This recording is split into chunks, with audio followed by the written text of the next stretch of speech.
What's up, guys? Sorry, it's been a long time since I have uploaded anything to YouTube. I uploaded our Orgozoa fight. We did get that down sometime in September. As you can see, I've got a new office. Wife and I are building a house currently, so we are relocated to some friends' houses temporarily while we wait for the house to finish. Been a hectic couple of weeks for me. I've been still raiding, and still streaming. Honestly, the stream setup's a lot better now.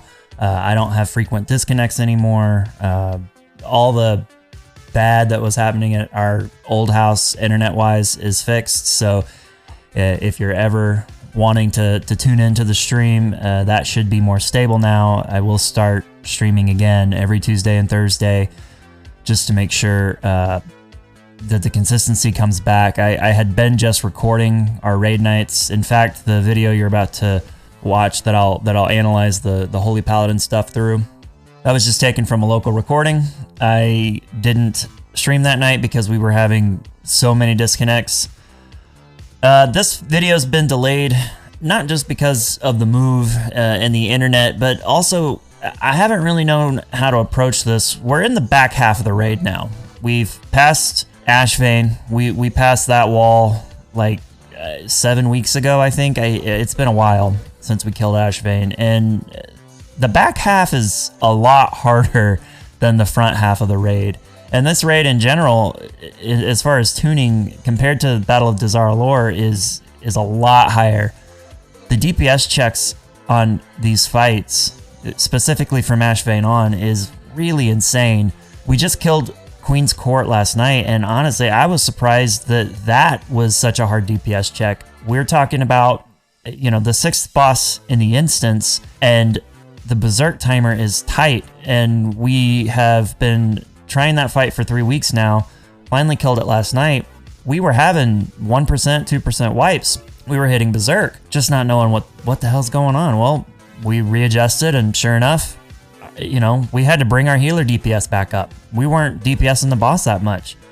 Now, that's not the only reason. Healers doing 8k, 9k DPS isn't going to kill a boss for you. It's not going to mean, you know, be monumental. But what we found is we made a couple of adjustments DPS-wise. Hey, we got too many people on Pashmar, not enough on Silivaz, different things like that. Tweaked the DPS, finally got past the hurdle. We'll get into Queen's Court in the next video.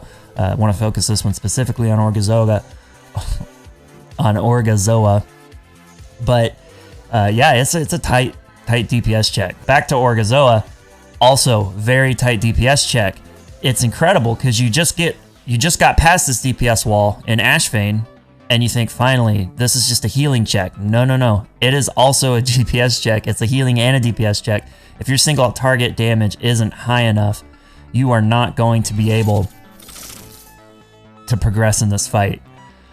It's a balance. You have to still do add damage, but you have to do add damage at the right time. You have to really focus more on single target, and you have to have certain DPS only focus single target. For instance, our rogue, Phil. If we look at Phil, and apologize for my camera being in the way. If we look at Phil, he hated playing sub on this fight, but he did 86% of his damage just to the boss alone. That's 20 million damage done just to Orgozoa, not really focusing the adds. It's not where we needed him. So Bats as well, you know, he's doing almost 50% of his damage is just focused straight single target. I guarantee you the Zoetroid damage is probably just cleave. This is a really tough fight for the damage dealers. Also a tough fight for me, and kind of one of the reasons this video's been delayed is I kind of been waiting for something to click on this fight for me. Maybe it was a personal thing. Maybe we are 5 healing it on our first kill. We still 5 heal it, but we battle shaman healer it. So Geo is essentially doing more DPS. You can see her incredible DPS part. She's doing 20k damage. It's just insane. But she's also still pumping out healing only when we need it, mainly just with her her cooldown. Spirit Link, Healing Tide. You can see she threw out some Healing Rain, some Chain Light, or some Chain Heals. That's mainly when you get to high stacks in the first and second phase. And again, we'll get to that here in just a second. But I've been struggling with this fight, y'all, because as you can see here, I mean, I got out healed by Geo. Geo's a main DPSer, but she's out healing me on this fight. This was our first kill, and this is the log that we'll focus on. We've killed this boss since 4 different times. You can see I get a little bit better each time, but just not able to put it together on this fight for some reason. I don't know where my shortcomings are on this fight. Yes, if Geo wasn't healing, that's 36k extra HPS that could be ostensibly spread throughout the rest of the 4 healers, but in my opinion, I don't think we could 4-heal this fight, as a guild at least. And that's not knocking our healers, that's not knocking anybody personally, it's just there's so much damage that you have to account for, while also having to worry about, are the DPS meeting the checks? Are we going to be able to skip the 7th Arcing Lightning? It's tough, and I just haven't been able to put it together. Now, should I be worried about that? Am I a parse diva at this point? Am I worrying so much about a number that doesn't mean anything because the guild actually progressed? Well, that's kind of where I'm also at. Does it matter that my healing is so low if we get the kill? Ultimately, no. And we'll talk about that as well when I get to the Queen's Court video, because I didn't do too hot in that one. Now, there's certain reasons why I didn't do too hot in that one, but we'll address those when we get to that video.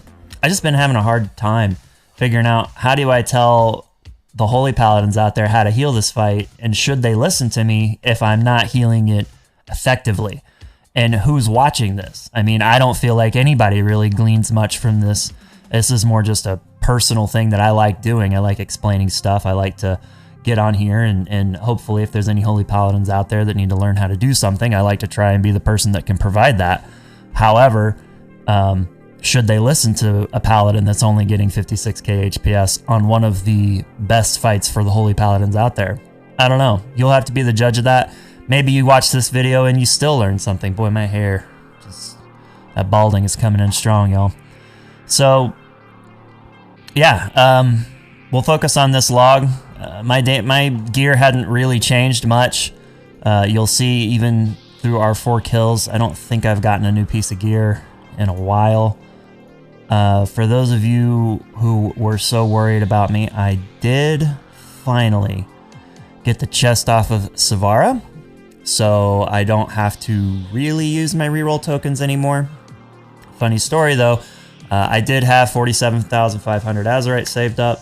I thought, might as well play the lottery, right? What could go? I've got a chest now, it doesn't matter. Use the roll.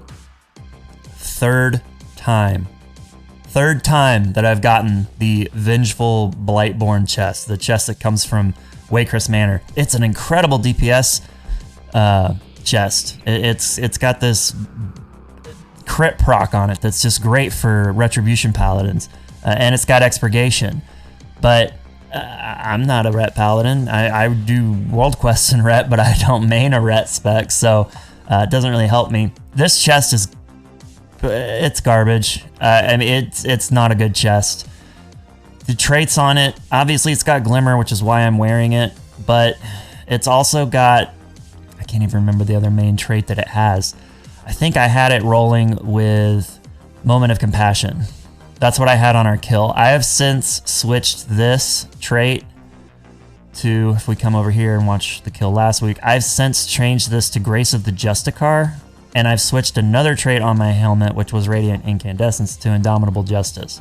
Now, the reason I switched that, and again, a lot of what I'm saying is going to set up for the next video in Queen's Court, but because so many bosses in this raid have such tight DPS checks, I feel like I have to contribute in some way. I need to be throwing out damage when I can. I try not to cast Judgment as much as I would. You know, obviously in Legion, we were always casting Judgment because our ring would proc off of Judgment, and we also got benefit from Judgment of the Light. If I was playing an Avenging Crusader Paladin, Judgment would just be on cooldown because I would have to take 2 or 3 Graces of the Justicar and Judgment of the Light to get that passive healing bonus.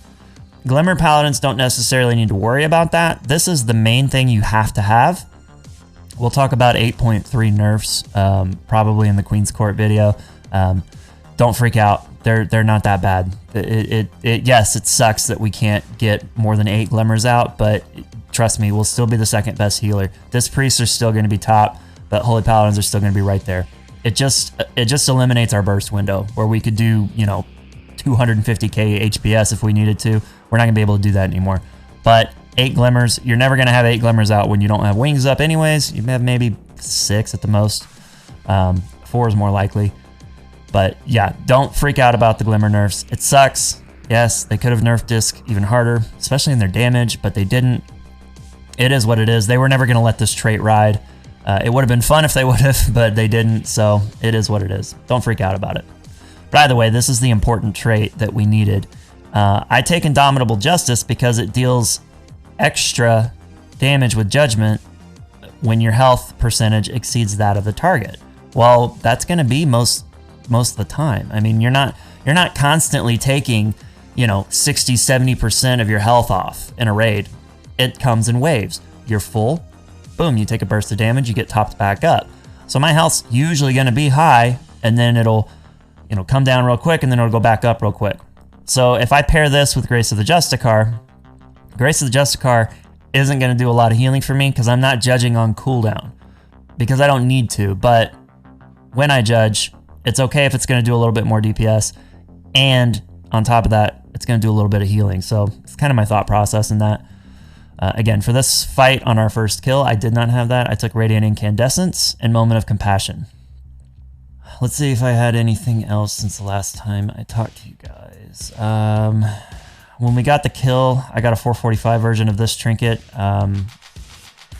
It's a trinket. It's not that great. I don't necessarily love this trinket. I just don't have anything better to replace it with. I do have a 440 conch of the like Dark Whispers. I think that's the one from Shrine of the Storm. It's a crit proc, passive.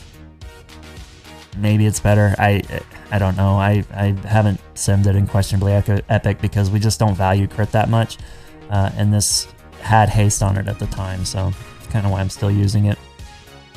So yeah, that was the gear. Everything else is the same with the exception of my 450 chest. Let's get into the fight. Meet this. So right off the bat, you can see I still have not bound my DPS pots back to the X key, so at me. I popped a DPS potion initially. The reason is because, again, that DPS check for Orgozoa is real tight. He's got to get to 40% so that he can push into phase 2. So we all have to be doing as much single target damage as we can and let the DPSers worry about the ads. Now, where are you going to get choked up on this fight? This fight, it's so weird, man. Nothing happens, and then the sky is falling. It just, and it's a steady ramp, but man, by that third arcing current, everything just starts to hit real hard. So we're gonna take a DPS potion here. Pain's gonna pull. You can see Iron Bark goes out immediately on Pain. We have a monk, so he can stagger most of this damage. You're gonna see his health not really move all that much. If this was a Paladin or a Death Knight, especially a Death Knight, if it had been our Druid, probably would have paired Iron Bark with probably Blessing of Sacrifice. That would be a lot of damage to me, but with Pain staggering everything, it just didn't really matter. So for the first, I don't know, 30 seconds of this fight, nothing happens. But things soon change when the incubation fluids start to go out. So 2 at a time come out on Mythic. So let's see who gets screwed over after the first cast. It's Galorn and Yahtzee. If you're a Holy Paladin, an incubation fluid gets cast on you first. Sorry, you're basically gonna be fucked for the rest of the fight. You have to move a lot once you get incubation fluid. You have to move when arcing currents come out. Arcing currents come out, I think after the first 30 seconds, after the first 30 or 45 seconds of the fight, and then 30 seconds thereafter. So it's reliably coming out on a timer. You have to move. That is going to affect Wings and Avenger because you're not going to be in melee. You're going to have to pull yourself out of melee to get to your position. My position, and it's kind of hard to see it through my chat frame, but you can see this little hooked edge right here under my chat window. That was my spot. That's my designated spot. Nobody needs to be there. This has bitten me in the ass a lot because we tank the ads right here. So sometimes Exo needs to pick up the ads and I'm right here and I would blast him and give him incubation fluid. So not the best spot, but that's just, it was the best place for me to go because as a melee healer, my initial spot was way in the back, like somewhere back here. And I couldn't get there fast enough. Like, Horsey is only 45-second cooldown, but I can't Horsey every Arcane Current because they come out every 30 seconds. So I could Horsey on one, and then I'd have to run for the other.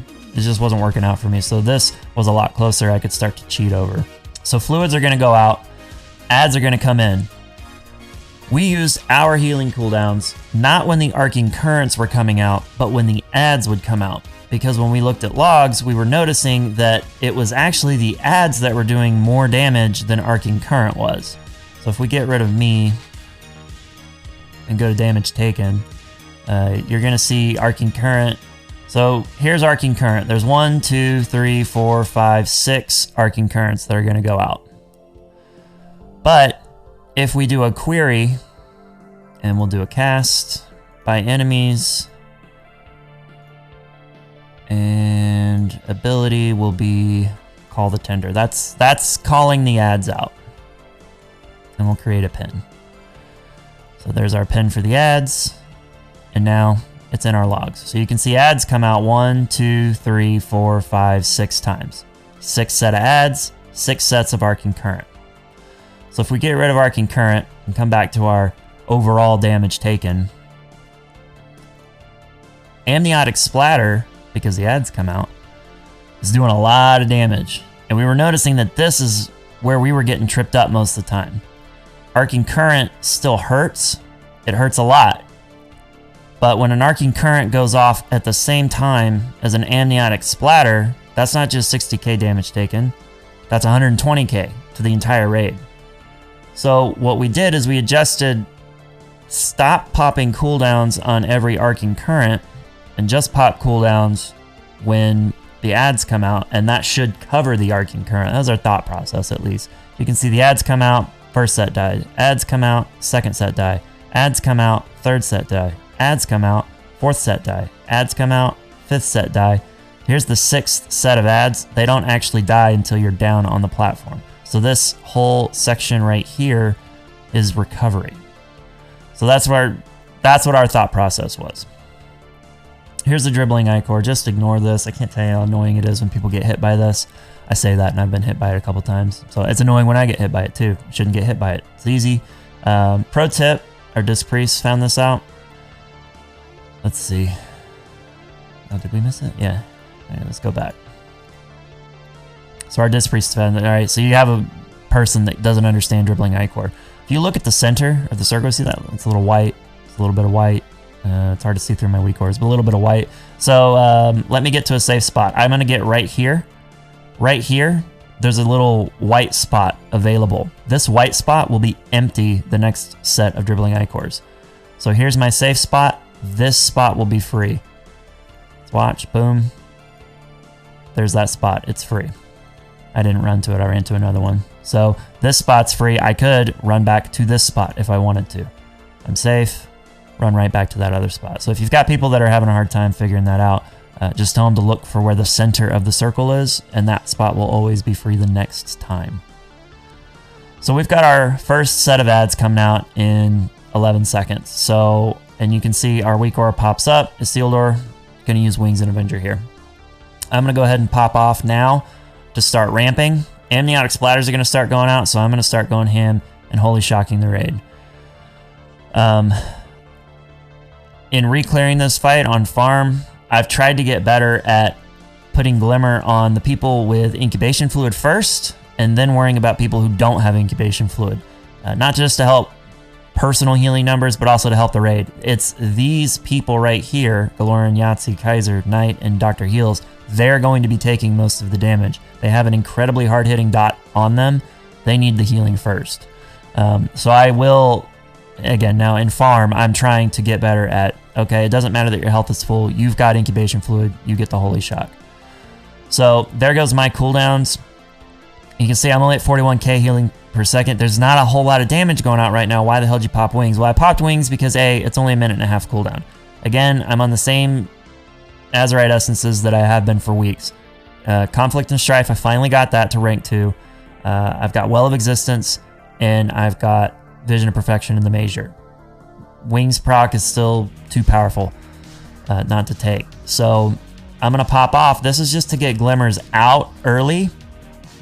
I could do more damage here in this window too, because there's not a ton of damage. I mean, you can see it's starting to already get really, really intense. I mean, we're talking Tesla's at less than 50% health. We've got a number of people less than 60. I mean, the whole raid's starting to take bursts of damage. This gets higher and higher as the fight goes on. So wings maybe doesn't need to be popped there, but again, it's on cooldown. I'm not going to pop it on pull unless I was doing DPS. And we just decided that that wasn't, for me and for the group, that just wasn't worth it. So I'm trying to stay in melee and fight just Orgozoa. You can see Demetrius's ramp is going to start here in 10 seconds. What triggered that is the Dribbling Ichor. So Dribbling Ichor is going to finish. He'll have 10 seconds of, well, in 10 seconds, Ichor will finish. Demetrius will start his ramp, which should line up to right as the next set of ads come out. So we're going to keep going. Again, that amniotic splatter just does so much damage. Like, the tanks are soaking it, but you can see the raid just boom, boom, taking chunks of health, chunks of health. Like, Tesla almost dies right there, 12% health he had. So it's really, really critical to have cooldowns up for that splatter, in my opinion. So here's the next set of Dribbling Ichor. After this, Demetrius is going to start his ramp. I'm going to try to stay in melee. I haven't yet gotten incubation fluid, which is usually a good sign for me, but again, on this pull, I just couldn't put it together. I'm not sure what I'm missing personally to do better. I'm keeping Crusader Strike on cooldown. Now I've got incubation fluid, which means I've got Arcing Current. So this was the third Arcing Current. This weak aura puts a circle around you. If it's red, you're not okay. You need to spread. You need to get away from people. When you're green, and you see I just missed my green, I'm too close to Kaiser, I hit Kaiser. So this is all on me right here. Had I just stayed right here, everything would have been good, and I wouldn't have hit anybody. I get too close to Kaiser, Arcing Current goes out, there it is, hitting everybody. What this does by me being next to Kaiser, it makes him and I both take extra damage. It also causes our incubation fluid to jump to an additional target. So we might not have been close to anybody to have the extra fluid jump out, but I did almost kill he and I. So that's bad play by my standpoints. You can see I didn't even notice I had incubation fluid. I still do that. I am getting better at looking for this weak aura, but I miss it every now and then. So for the rest of the fight, I'm basically going to be gimped now because I have to run out for Arcing Current, and sometimes that's going to overlap with wings. You can see I pop off right here. I've got 30 seconds of wings, but Arcing Current's going to come out in 15 seconds. So I don't get to stay in melee as long as I'd like to. I'm still going to try to get as many out on the raid as I can, but it's harder now because Arcing Current's coming. I still have 10 seconds of wings. I have to get out of the group. So, and again, I just blasted everybody. I think right here I hit whoever this was. I've gotten better at this, but I wasn't handling it very well on this pull. I mean, hell, I might have killed Tesla. Was he dead before? Let's see. Current's about to expire. Tesla's hell alive.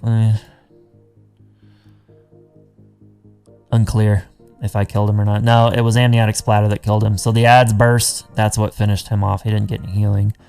You can see how many flashes of lights I'm casting. I mean, this fight, I'm always casting something. I mean, it's either if Holy Shock's on cooldown, Latidon's on cooldown, I've got to spam Flash of Light. You can see that actually mana is actually kind of coming into play for this fight, and still does. I usually always have to drink when I get down there. Odd for Holy Paladins because we're so mana efficient, but Again, not for me in this case. Here's the Ichor that's coming out. The next Arcing Current that's going to go out is a big one. You can see Arcing Current 6. This is going to be covered by our Devotion Aura. So I finally get to a safe spot. I pop Devotion Aura. When the damage comes out, we've got that nice damage reduction. We also paired this with Spirit Link, so people up here got the benefit too. Boss is at 41%, so she's gonna push soon. It's important that she push before this. Arcing Current 7 can be deadly. We've used all of our healing cooldowns. Yahtzee doesn't have Trank. I don't have Lay on Hands. Let's see. Wings is on cooldown. Ramp's on cooldown. The only thing we have is Rally and Darkness. But that's it. Like, those aren't healing cooldowns. Those are just damage mitigation and a health increase. So that 7th Arcing Current hits, we're going to be in trouble. So it's really important for the DPS to push before that 7th Arcing Current comes out. You can see we do. All the fluid stacks drop. And now here is where you do not need to be a hero. You are going to have plenty of time. Orgozoa has been nerfed recently to where he takes even longer to get down the stairs. We do have a group of shadow priests that will jump off this ledge right here. And they would make it sometimes, and then they wouldn't make it. And it would be a really good pull, and we'd have everybody alive. And then they would die. If you die down here, you can't be rezzed. Nothing you can do. You lose that person the entire fight. They don't spawn at the bottom only to be rezzed later. No, you're dead. You're in the center of the map. You cannot be healed, or you cannot be rezzed. There is no reason to take a shortcut. There is no reason to freak out. You have plenty of time before Orgozoa even gets down there to start casting his ability. So just take it easy. We've got shamans that popped Windrush Totem for us. You can see I'm going to try my best to avoid the squiggles. There's another Windrush. I've got Horsey. Here I have to stop for a bit, readjust. Just take it easy. Play it cool, and you'll get down there safe. Your whole team has to get down there. Doesn't do any good if somebody's dead, because I'm telling you, that DPS check is so tight, and you get even more punishing ads in this phase. If you lose somebody, especially if it's on progress, if you lose somebody, you might as well wipe it there. You might not have the DPS to get out there. Doesn't feel like a lot, though. You're like, whoa, what? 90 million health? She's already at 39%. Like, how is this phase so hard? It's the ads. You have to balance ad damage with single target damage. And on top of that, you have to add to that if we didn't have enough to do. You have to interrupt as well. If you're not interrupting, it's going to be a wipe really quick because there's an AoE stun that goes out that's just so punishing. So you can see I make it to the bottom. I'm going to go ahead and mana pot here. Get back into position and start pew-pew on the boss. Now, this was our first kill. We've actually since adjusted our positioning to the boss. We keep Orgozoa down here now. All the DPS stack up behind the boss, and the ads can come behind here. So it's boss, raid, ads. We've since made that adjustment. We didn't do that on our first kill because I don't know why we didn't do it. We just had that adjustment happen in the second week. So splatter goes off, but there's no fluids out. Well, now there's fluids out. Splatter goes off when there are no fluids out, I should say. 3 fluids go out in phase 2. So that means the raid's going to be taking incubation fluid at an even higher rate than they were in phase 1. So we're going to keep trying to chunk the boss's health down. I'm going to immediately pop wings because it's up, and there's damage, big damage, going to come out here soon when these ads come out. So I'm ramping. Ads should come out soon. Here they are. There's the first Arcing Current. Just trying to keep everybody up. Now, see this big guy over here? You see his fins. He does an AoE stomp ability called Stomp, or Massive Stomp, something like that. Since I have an immunity, I was designated to take the first Stomp Soak. I can't remember if I did this on this kill, because I don't know if that's an adjustment that we made on farm, or if that's something that we did here. I haven't seen this tape in a while. But he's about to stomp. Yeah, so we used to, on our pre-farm strats, we had a mage come in here and soak this with Ice Block. We've since moved that to doing me. I have an immunity, obviously. I use it here. It's easier for me to do it because the DPS can focus on the ads instead of worrying about ice blocking and losing that uptime. I believe one-liner took this. This also was cucking one-liner on his cooldowns, so he wasn't able to like faunt or combust at the right time. He was losing DPS, so lined up a lot better to have him do the third stomp. So you can see we're trying to chunk Orgozoa down. We got all these adds. Notice her health's falling at a lot slower pace than you'd like it to. You think she's only at 25%. We got this. Yeah, all these adds are still up, and they're all going to cause an amniotic splatter once they die. So it's very, very tight. You can see the raid damage is already starting to escalate. Gurney at 64. Kaiser is getting low. Trying to keep people up. Arcing Current's about to come out. Arcing Current 3 is about to come out. New set of ads is about to come out. So we're just throwing everything we can at these right now just to try and keep the group stable and push this damn boss to death. This boss was...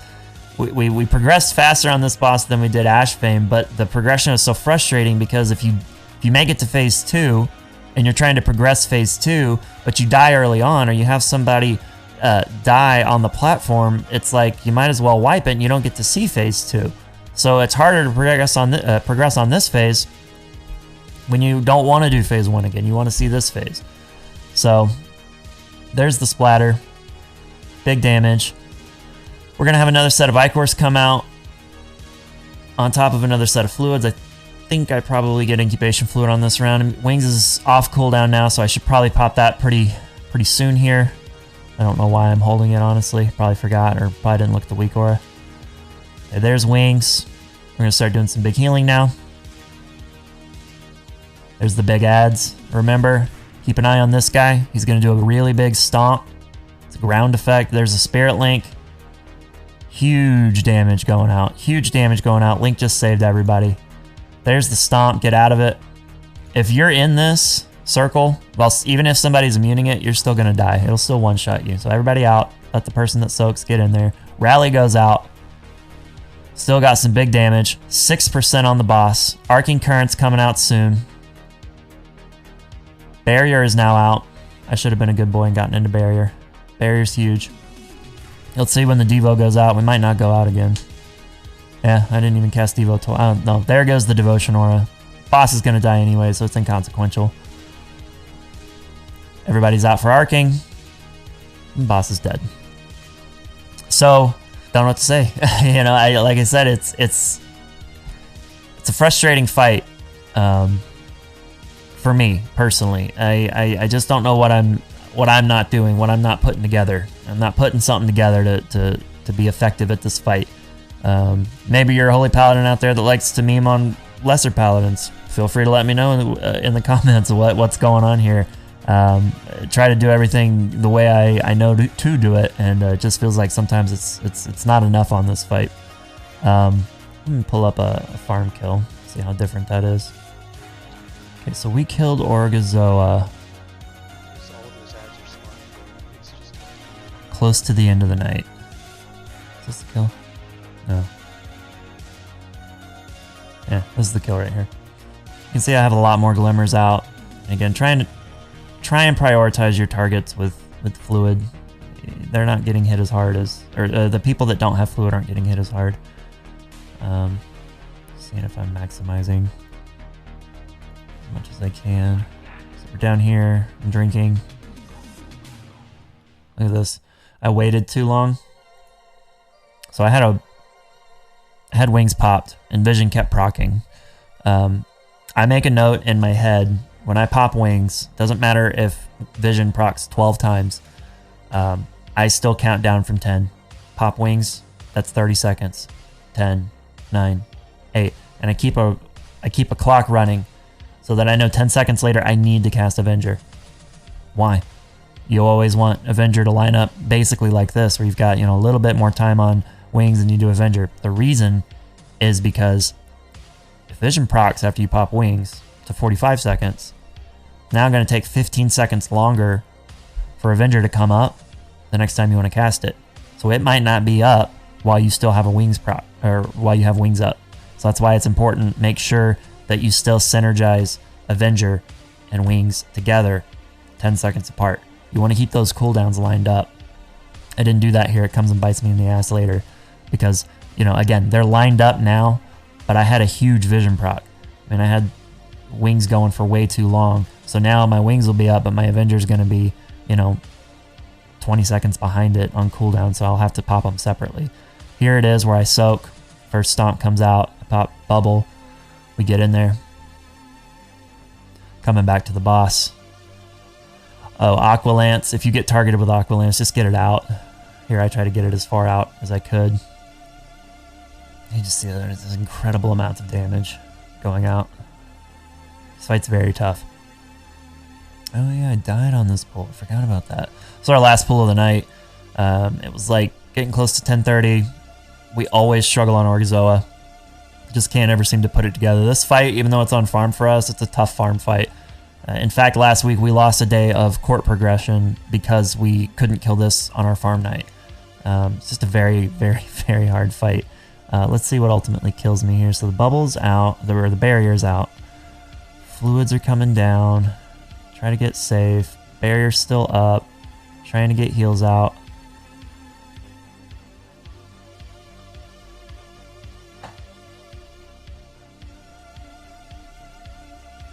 Arcing current. Got to a safe spot. There's the stomp. Orgozoa's getting trucked. Oh, tank died, that's why. Okay. So tank died. Should have been rezzed a lot faster. Don't know why she wasn't. I start getting hit by... God, did I get hit by Orgozoa? So it looks like our tank might have been inside the massive stomp.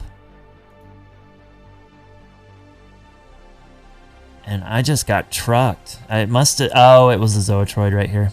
Zoetroid got me. Didn't matter anyways. But you can see this is a farm kill. And look how many are dead. Like,